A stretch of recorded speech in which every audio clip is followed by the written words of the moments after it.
Hello and welcome to the first episode of Wrestling with Anime. I'm Paul. And I'm Dave. Alright, Dave, so do you want to start with what you watched, or shall I start with what I watched?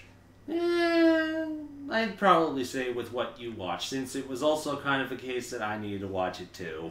Okay, so you had me watch the first two episodes of Neon Genesis Evangelion. Yes. Okay. So I didn't hate it. My initial thought was this would be much better as a movie, and I kind of want to check out the movies. Basically the story, and correct me if I get anything wrong, is there's a kid, his name's what, like Shinji? Shinji. Yeah, okay, so he gets brought to this, like, underground, place? It's essentially a city, but it's essentially a base that's under the surface of the planet to sort of protect them from the horrible monsters trying to destroy them all. Yeah, and it's run by a secret organization called NERV. It's he's under them. brought there by his father, and basically he wants Shinji to pilot something called an Evangelion, Yeah. which is basically a giant robot Yeah. that they're going to use to fight monsters Yes. that attack the city Yes. for some reason that we don't know. Yeah, it's not specifically specified. At least not in the first two episodes. Yep. So basically Shinji's like, no, I'm not going to do this. I've never even been trained. I don't even know what the fuck this Evangelion thing is. Eventually he does end up piloting the machine and defeating the monster. We also meet Misato, which is, I don't know exactly what her role is in NERV, but basically she acts as like not really kind of like almost like a guardian for Shinji. She's meant to look after him. And he ends up moving in with her, and then we meet Pen Pen, who is the best part of both episodes, because he's a penguin that lives in her fridge, and that's absolutely amazing. So, like I said, I think I would enjoy this much more as a movie, because it seems like this series, and I fully admit this could just be me being ignorant of anime, is going to be, there's going to be a giant monster, Shinji's going to fight it, and then that's going to be the episode. Nah. That's very much the vibe I get from it. It's a decent enough vibe to sort of understand. From the time period when the anime was sort of created, it's definitely kind of the specific formula that was sort of designed for it. With the design when it was made at the time, honestly, I felt it a bit more as kind of a drama for what it sort of did. Because the other particular anime that was out at around the time that dealt with giant robots sort of dealt with the same sort of themes.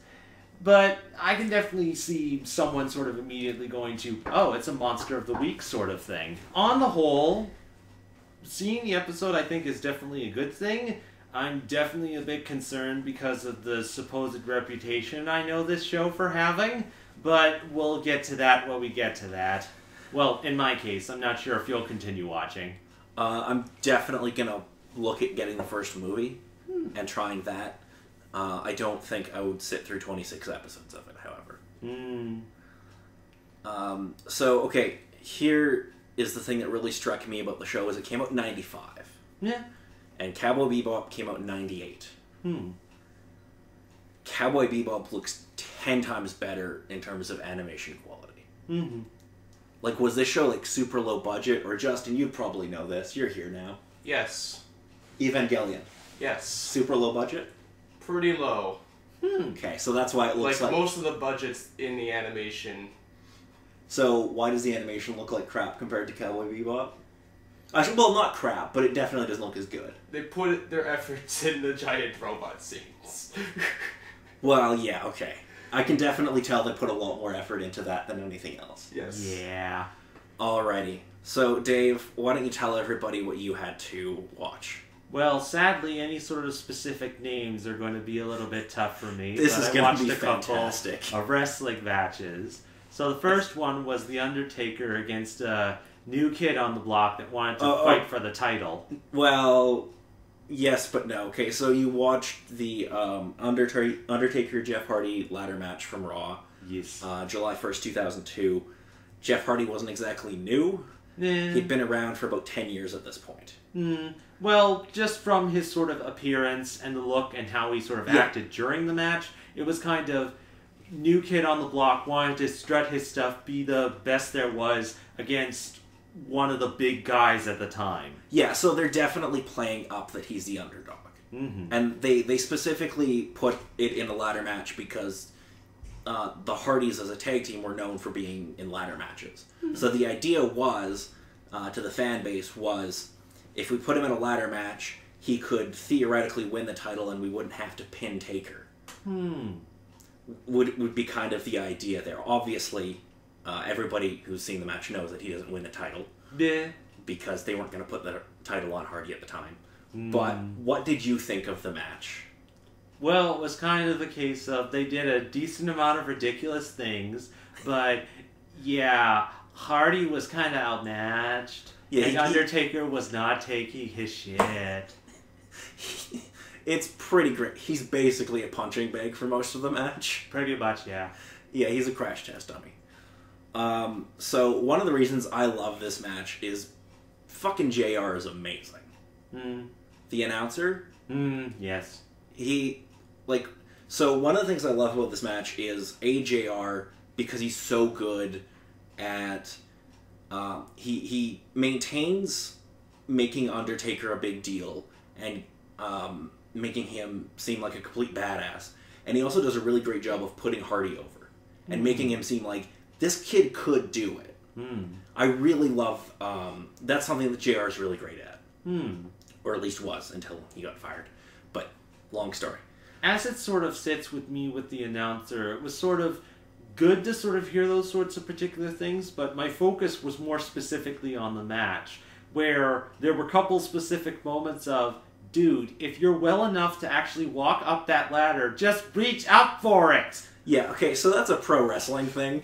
Pro wrestlers suck at climbing ladders. Well, I think it's just kind of a case of you have to play it up in wrestling for those sorts of things. So. But there's a ongoing joke in like wrestling fandom where pro wrestlers really suck at climbing ladders.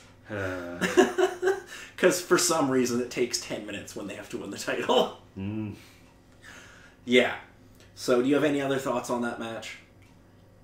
I'm quite amazed that he did not need to be pulled out on a stretcher after The Undertaker was done with him. Okay, so there's the one, the first time he gives him the last ride, when he comes back after winning the title. Yeah. He puts him down so fucking gently with that shit. Anyway, I really love that match. I guess my question would be, after seeing that, would you want to watch more of The Undertaker or Jeff Hardy? Yeah, most likely with Undertaker, mostly from vague memories that I know of him. I could probably stand to see a match or two. As it stands, I probably wouldn't immediately search it out, but if I was forced to watch anything more, I wouldn't object to it. Okay, what about Hardy? Yeah, I'd probably have to see what sort of stuff he's been through, because as it sort of looked from the match and the whatnot, he honestly seems like one of the wrestlers that I'd just be like, oh, just take him down, please. So Hardy's pretty fantastic later on in his run. He has a really unique style and stuff. Anyway, so you also watched another match. Yes. And a video package for it. Yes. So why don't you tell everybody about that? Again, names are going to be a little bit tough on my end for things. So you watched Daniel Bryan versus Triple H at WrestleMania 30. Blah. So, preview to all those things is Mr. Ryan is trying to win. Brian is trying to win the wrestling title. Yes. For all sorts of particular things, and just about everybody and their grandma at the Wrestling Foundation is kind of putting him down. I think mostly because of his size, but just because of his technique and other sorts of particular things. Then Triple H kind of comes in and is like, yeah, no, you're not getting these sorts of things, and just putting him down. Then he gets then he rallies, and then a whole bunch of people get behind him, and then it turns into this whole big thing. I think Brian kicks his ass, or Triple H's ass once, and sort of sends him running off at a match. He's like, yeah, let's do this! And then, yeah, it sort of builds up toward this next match of the discussion. Okay, so it was quite entertaining listening to you try to describe what was going on. And you got most of it. Basically what was happening is they were running an angle where Triple H and his wife Stephanie were... they had a few other people with them. But they were known as the Authority, and they were basically meant to be in charge of the company. And like you said, they didn't want Bryan to be the champion because he's small and he doesn't have the right look. And they had another kind of like hand-picked guy in Seth Rollins who was the embodiment of what they wanted the face of the company to be. So why don't we get to the match and talk about that? Face in company terms or face in wrestling terms? Like the public face of the company. Okay. Like not as he was still a heel, but they wanted this is the guy people will think of when they think of our company. Yeah, because they didn't want Daniel Bryan with his beard and fucking long hair and. Yeah, I've seen some crazier wrestlers that could have been in that sort of position. Of course, it probably would have been in older sort of cases, but nevertheless. Okay, so what did you think of the match? Because, again, this is a personal favorite of mine. That also might be partially because I watched it live. Yeah. Like, not in the building, but I watched it live on the network. In my sort of case, I think down to the particular point of, yay, Bryan won, but all my particular issues with Triple H in the match, with my vague understanding of how he supposedly was, Stephanie just kind of chimed in every now and again. I honestly wasn't surprised.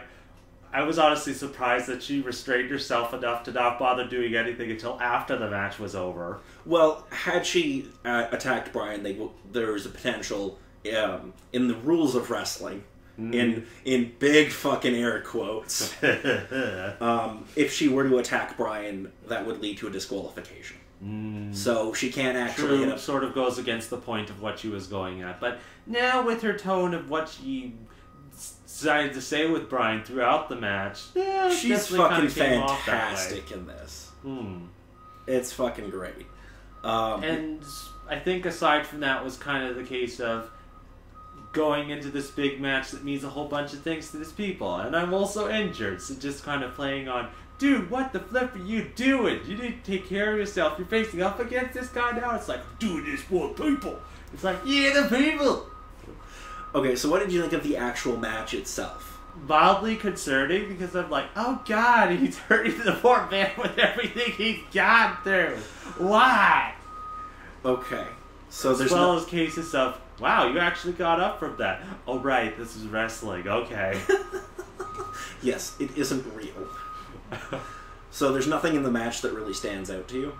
I think just about everything that sort of happened near the end was kind of the biggest sort of point of everything. Yeah. Where he finally managed to pin, and I was kind of like, did he actually knock him out for that long?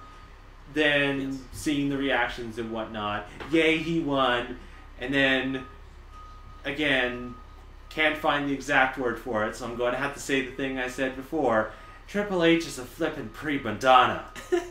Well, he's the heel, and he attacks Bryan after the match with the chair. True, that makes sense, but in my mind it was more around the lines of, oh man, I lost this particular match. I'm so fucking angry. I'm gonna take it out on the guy I lost to. And go ahead and do a whole bunch of terrible damage to his arm that was already damaged with all the stuff that was there. Yeah, I mean, that was the point, right? The point is to make Bryan even more of an underdog. Like, he's already had this grueling match with Triple H, and then he gets attacked with the chair, and then he has to have a match again tonight. Yeah. So that's very much intentional. So I guess my next question would be, would you watch another Triple H match? Would you be interested in watching more of Triple H? Yeah. I wouldn't be too opposed to it, but as it kind of stands with my vague understanding of Triple H and seeing the match, I'm kind of like, I'm alright with it. If Triple H loses, I'm not going to be upset, but if he wins, I'm probably not going to be super happy about it. I love how for some reason you've watched 30 minutes of Triple H and you already hate him. Yeah. Normally that takes a wrestling fan about 5 years. Nah, it's probably because of the vague little points I remember of Triple H from my own memory. It was kind of like, oh, there's a wrestling person. This seems pretty fun. Oh, this doesn't seem like a very good thing. Dear God, what the heck do you think you're doing? And then it's just like, yeah, no, wrestling is not my thing. I do not understand this stuff. Okay, so I have to ask, why wouldn't you want to watch more Triple H? Like, is it his style? Do you just find it boring? Or... Because, like, I think it was a bit of a mix of not only what Triple H was, but with Stephanie alongside with it. It was just the vindictiveness of everything I can understand is an additional sort of thing to the show, but it's just kind of like, girl, do you honestly need to be here for any of this? Okay. You're doing this for your own flippin' pleasure. Well, yeah, she's a McMahon. Of course she is. Yeah. So, you don't find his style boring? Because I know some people, because it's a very deliberate, very, I'm going to work on your arm for a while, I'm going to work on your leg. It's not... It's a bit more of those sort of tense moments. It's the question of, is this what this wrestler's going to suffer through to tap out, or is he going to work through it and try to get himself out of it? Because I know one of the other matches I had you watch a while back was Kenny Omega versus Kazuchika Okada. And they have a very different style. It's a lot more high-flying, a lot faster-paced than Triple H. Triple H is never gonna... Also mildly insane. Yes, well, yes. Yeah, you're never gonna see Triple H do a fucking dragon suplex off the top rope. If I am, it's probably only gonna be the once, and he's probably not gonna be wrestling for quite some time. Oh, he'd never do it. What did you think of Triple H's entrance? A little showy, honestly. I love it because it's so fucking ridiculous. Because he comes out on this, like, throne thing, and he's got the golden skull mask, and oh, it's fucking amazing. I was kind of like, dude, that's a little much. Just do your kind of typical thing, and you're good. Yeah, well, it's WrestleMania, so they spend a lot of money on his entrance. Yeah. And then Daniel Bryan gets jack shit. Yeah. He gets his regular entrance, and it's like, oh. So, yeah, the crowd sort of assisting with his entrance, sort of, that's kind of part of it, too. Most of it from there. Right, so, would you want to watch more Daniel Bryan matches?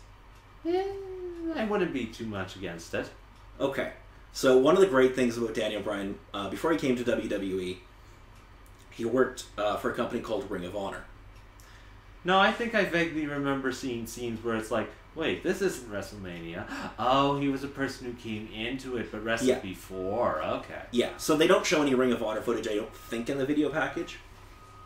Namely because when he did his entrance in Ring of Honor for a time period, the entire crowd would start chanting, "You're going to get your fucking head kicked in," to his opponent. Ah. So yeah, they weren't exactly going to license that footage. Yeah. But I just love that as a chant where the entire crowd is like, "You're going to get your fucking head kicked in." Thanks for the warning. I'll be sure to protect it. Yeah, that's pretty great. So, you watched one other thing. Names specifically escape me with that, but one particular wrestler getting the World Heavyweight title. So you watched the Chris Benoit World Title celebration from WrestleMania 20. Yes. So what did you think of this? Because this is another thing where WrestleMania 30, you had Michael Cole, Jerry the King Lawler, and Giblin Bits on commentary, which is what I call JBL. Okay. So what did you think of their performance before we get to the Chris Benoit thing? I vaguely remember the announcers with most things. I just remembered seeing a guy won. He was fairly content with it. The wrestler came out, sort of gave him a hug, and badly tears were shed. Okay. At least that I noticed. I wasn't sure if that was swag or some other. No. So that was the Chris Benoit thing. I was talking about the Daniel Bryan match. Did you notice anything about the announcers in that one? Like, did anything stand out, or? I think the one kind of had the same sort of mindset I have of, woman, you need to shut your mouth. Why the heck are you even here? Yeah, and so... sort of was on the side of Bryan most of the time in most cases. Yeah, so that would have been Jerry the King Lawler. He has arguably the worst line of the entire show in that match. Okay. Where he asks JBL if he's been drinking milk from forgetful cows. That's an actual thing he said on I live think pay-per-view. I totally forgot hearing that. Yeah, that happened. So I wouldn't be too surprised with how he acted, though. Yeah, he used to be really good, and then he kind of started phoning it in. Anyway, let's get to the Chris Benoit title celebration. Yeah. Because this is another one where JR is announcing. What did you think of this? Because this is a personal favorite segment of mine. Nah. As it sort of sits, it definitely seems nice. It's like, yay, he got the title. Then this other guy comes in. I wasn't sure if it was a case that they were buddies or they were opponents, but then they just hugged and it was like, yay. So, things are all yay. It's Chris Benoit and then wins the title, and then Eddie Guerrero comes in. Blech. So, I really love this segment for a number of reasons. The sad part is they're both dead. Yeah, true. So, you don't know anything about Chris Benoit. Not too much, no. Okay, good. Don't Google Chris Benoit. Too late, I'm near the computer. No. We're not going to be Googling Chris Benoit. I love this because, again, it shows how good JR is at elevating talent. Because, like, just JR's announcing during that when Benoit's getting the title and holding it up, and his whole celebration is really fucking fantastic. You didn't notice any of that? Because that was, like, the entire reason I gave you the clip was JR is fucking amazing. Not as it was, it's mostly kind of in my sort of viewing sort of patterns, it's I'm here to watch the particular things. Announcers are kind of background noise in certain things unless they're sort of commentating on specific stuff and other sorts of things. Any sort of specific sort of jokes or any sort of thing kind of fly over my head unless it hits me square in the head. Okay, so this, obviously, that he's not making jokes. He has just a bunch of really great lines where he's putting Benoit over. Where he's like, mile after mile, by God, he's finally done it. It's a great, he's really, really good at making that moment special. Yeah. And making it seem like a big fucking deal, even though it's all a fucking circus. Yeah. Alrighty, I think that's everything you watched. Yeah. So overall, David, what do you think of wrestling? Wrestling is weird. Yes, it is. It really... And you haven't seen the weird shit yet. Nah, I wouldn't be too surprised. It'll be interesting to see that one wild clip I saw someone try to make a meme out of with a wrestler being tortured with people playing on violins. What? I know, it was weird. I don't even know what that is. Okay. So, do you have any last minute things to add? Yeah, wrestling is just weird.